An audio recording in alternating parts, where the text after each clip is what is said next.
Section 12.4 has a little bonus in it. We're going to solve using an inverse matrix. That is, solve systems of equations. So what do I mean by that? Well, let's take a look at 7x equals 21. Now, most of you have already solved this one in your head. You just divided both sides by 7. No big deal. X equals 3. And even though it's not necessarily natural, let me show you a different way to think about this so that I can set up what's going to come next. And that is, what if I multiplied both sides by the reciprocal of this, the inverse of that? So, okay.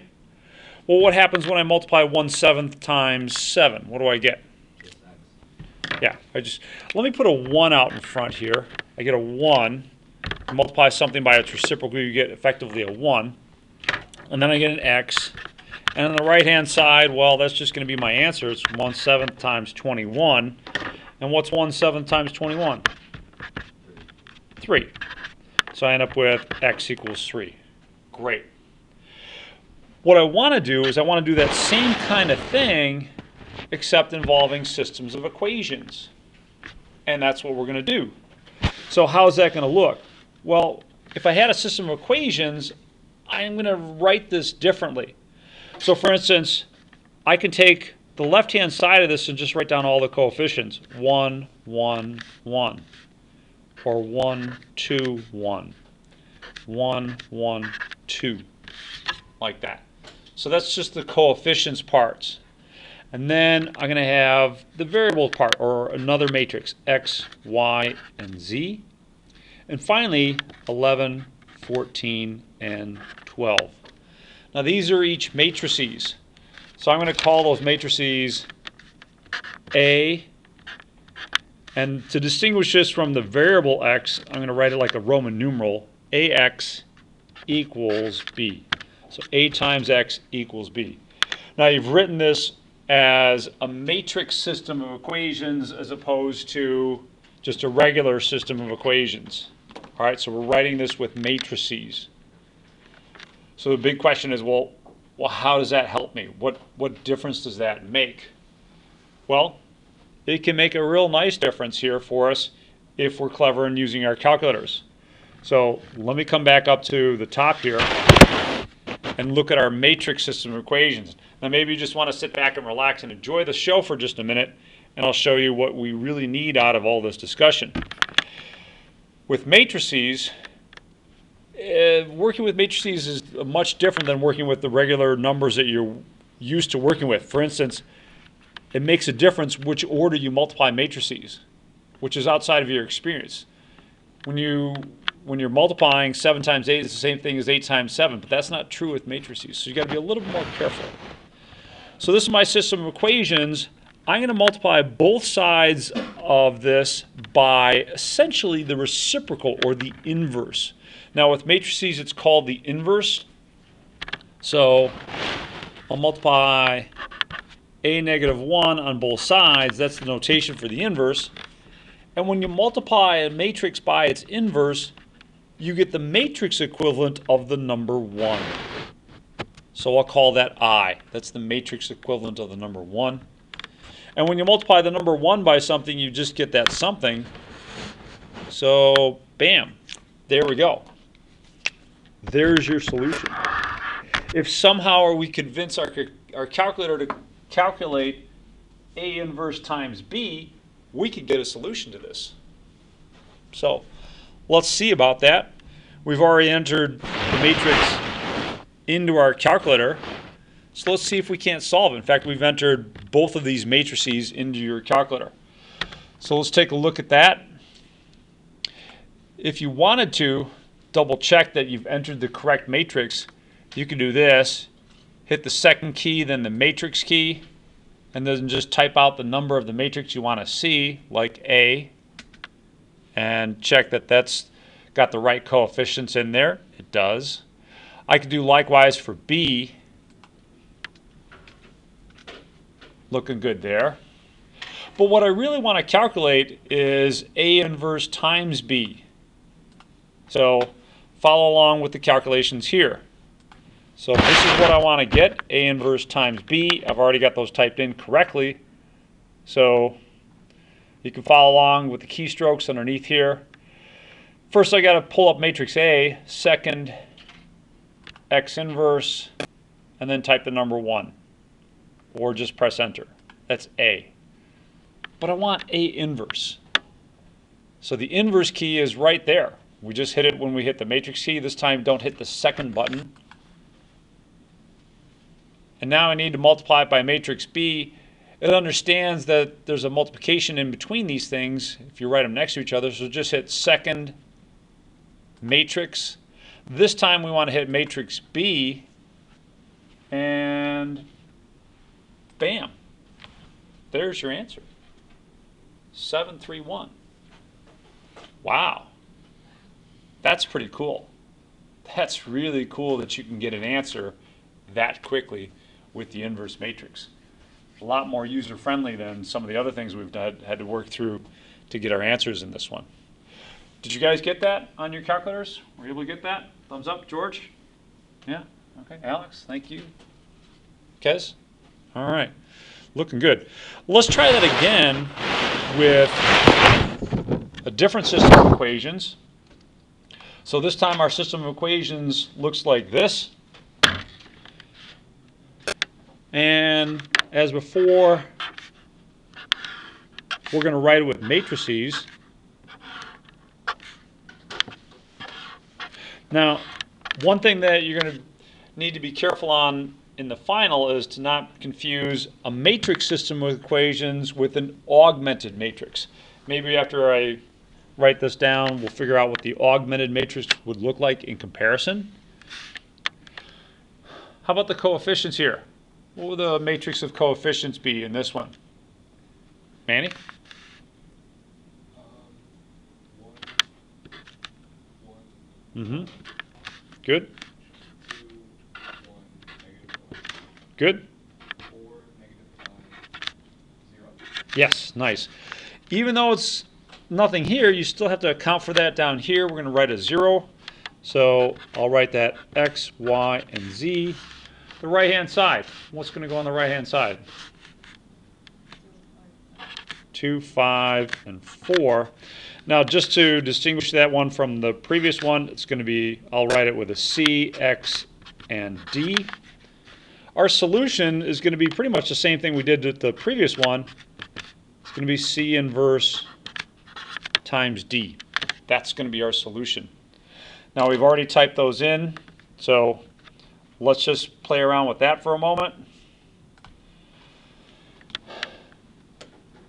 Let me clear this stuff out.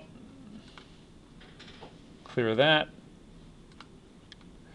C inverse. Well, second matrix. This time I want to choose matrix C, so that's the third option. Hit the inverse key. C inverse times, well, got to go back to the matrix menu. This time it's matrix D. And again, you can follow along my keystrokes here if you need to. And bam. Uh-oh. Are you guys getting something like that? Yeah. Yeah, it looks pretty ugly, doesn't it? Well, let's make it look a little bit prettier. Hit the math key and then press enter twice. Now what's that going to do? It's going to turn your answers into fractions as opposed to ugly decimals. And bam, there you go. So not too bad. Just be happy that you didn't have to substitute these things back in and solve for the individual values of X, Y, and Z. So nice. So why don't we do this for everything? That's a great question. That's a real great question. And let's do one more matrix here, and or these matrix system equations. This one. So let's go back and I'm going to edit matrix A for all that stuff, and really only I've got to make a couple changes. Let's view this a couple different ways. First of all, as a matrix, it's 1, 1, 1, 1, 2, 1, 2, 3, 2, X, Y, and Z. and then 11, 14, and 25. So that's a matrix system of equations. So matrix system. We could also write this as an augmented matrix. And I just want to show you the difference so that augmented matrix. Having difficulty here. Your augmented matrix looks a lot different. So on the final exam, if I ask you for one or the other, I hope that you can keep them straight.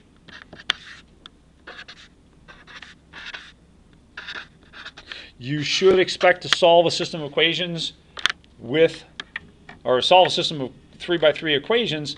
Now, how you do it, maybe I'll give you some flexibility. One way is working with the augmented matrix like we did, or the other way is to work with a system of equations like we did.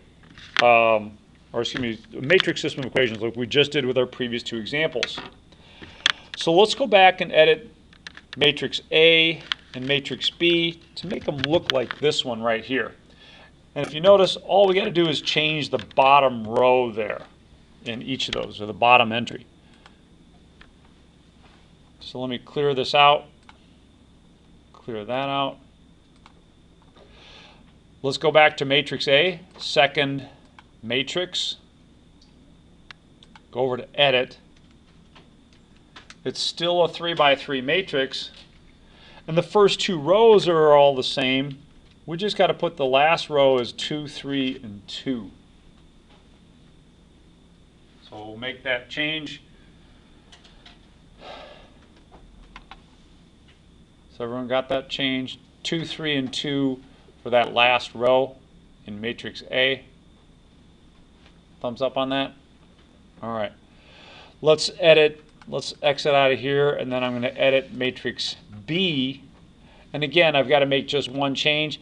Go over to the edit menu first, and then drop down to the second one, edit matrix B. All I got to do is change that last number to be 25. And so let's see, solving this is pretty easy, right? I hope you're getting used to this. Our solution is X is going to equal A inverse times B.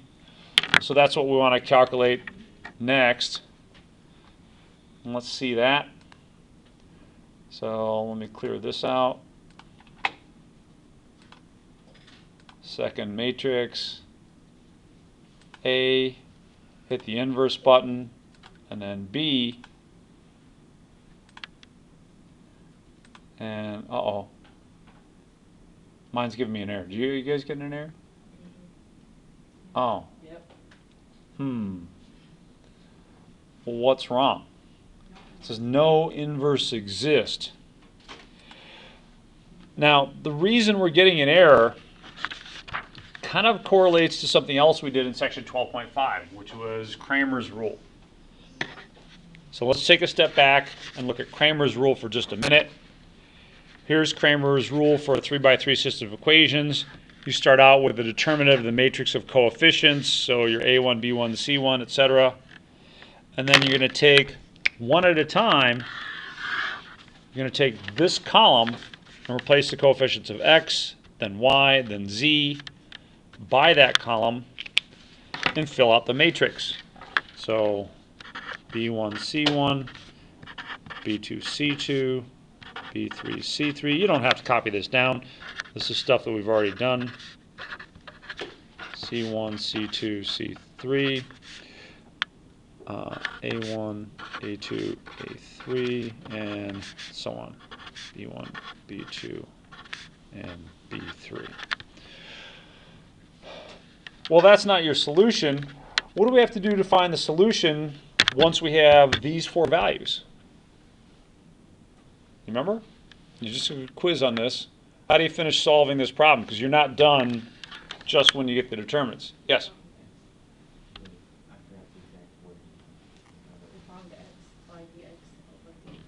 There we go. dx is dx over d, dy over d, and dz over d. What could go wrong? what could go wrong with this? Do you see anything that could go wrong with a formula like this? Oh, if D equals 0, that could be a problem. So if D equals 0, then you have what's called a singular matrix. So let's take a look back here at our matrix.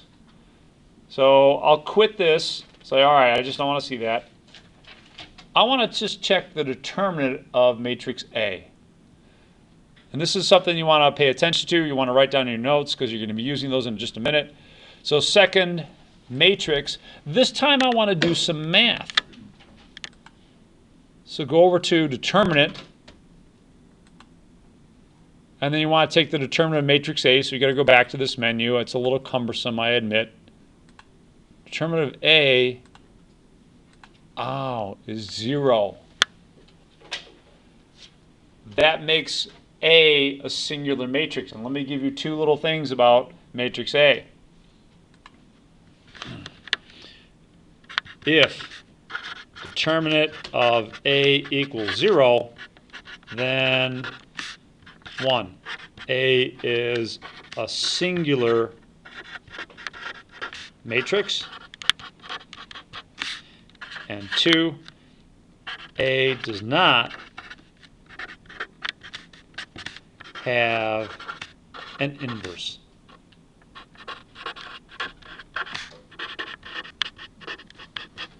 You can't find A inverse in the case when the determinant of your matrix is 0. You just can't. There isn't one. So that's why we ran into a problem trying to solve this, is because A had a determinant of 0. It was a singular matrix. So there's no unique solution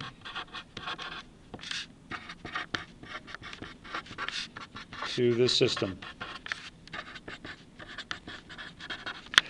So once you know that the determinant is 0, you know that, well, there's not going to be a nice unique solution. If you think back to the 2 by 2 case, what we like to see is that we had two lines cross each other, and that was one solution. Another possibility was two lines were parallel. How many solutions did I get there? No solution. And then the other possibility was that I had two lines on top of each other. So that one and maybe this one. How many solutions are there here? Yeah, an infinite number of solutions.